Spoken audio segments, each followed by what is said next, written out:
1980 के दशक में चेन्नई की गलियों में एक नाम का खौफ था, ऑटो शंकर, एक ऐसा अपराधी जिसने दोस्ती और भरोसे का कत्ल किया और मासूमों को अपने घर की दीवारों में दफन कर दिया। आखिर कैसे पकड़ा गया ये दरिंदा, देखिए इस रोंगटे खड़े कर देने वाली रियल कहानी में। 1980 का दशक, चेन्नई की सुनसान गलियां और एक ऑटो रिक्शे वाले की गूंज। इस ऑटो को चलाने वाला कोई साधारण आदमी नहीं बल्कि गौरी शंकर था, जिसे दुनिया ऑटो शंकर कहने वाली थी। शंकर शहर के बड़े गुंडों और भ्रष्ट पुलिस वालों का चेहरा बन चुका था। Your control is smoke and mirrors.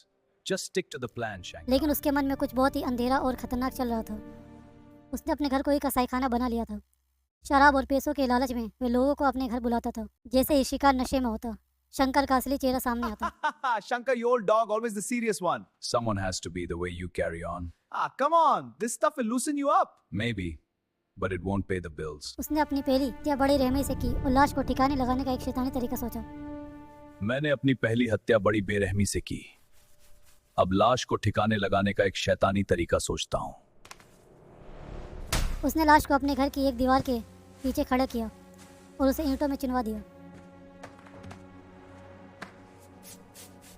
धीरे धीरे एक के बाद एक लोग गायब होने लगे। शहर में खौफ फैल गया, लेकिन शंकर का रसूख इतना था कि कोई उस पर शक नहीं करता था। चलो शंकर भाई, जी ऑफिसर साहब। वो रात को निकलता और मासूम लड़कियों और अपने दुश्मनों को शिकार बनाता। उसके घर की दीवारें अब सिर्फ ईंट और पत्थर की नहीं, उसके अंदर मौत दफन थी। एक बारीक लड़की उसके चंगुल से भागने में कामयाब हो गई। उसने पुलिस को सब बताया, लेकिन शंकर के रसूख ने उसे बचा लिया। शंकर अब खुद को भगवान समझने लगा था। उसका अहंकार ही उसकी मौत बनने वाला था। तभी एक ईमानदार पुलिस ऑफिसर की एंट्री हुई, जिसने ठान लिया था कि इस दरिंदे को ख़त्म करना है। पुलिस ने चुपके से शंकर के घर की जासूसी शुरू की। एक रात पुलिस ने शंकर के घर पर छापा मारा जब वो नशे में धुत था।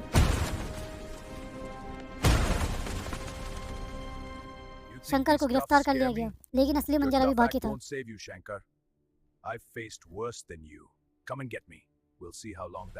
फोरेंसिक टीम ने जब घर की दीवारों को तोड़ना शुरू किया तो सबकी रूह कांप गई। दीवार के अंदर से एक निरंकाल बाहर गिरा।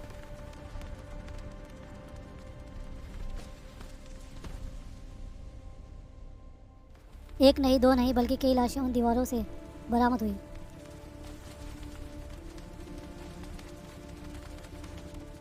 पूरा चेन्नई सन्नाटा गया। लोग यकीन नहीं कर पा रहे थे। Everyone, stay back. This is a crime scene. Is anyone hurt inside? We need more light over एक here. इंसान इतना गिर सकता है। जेल के अंदर भी शंकर ने भागने की कोशिश की, लेकिन नाकाम रहा।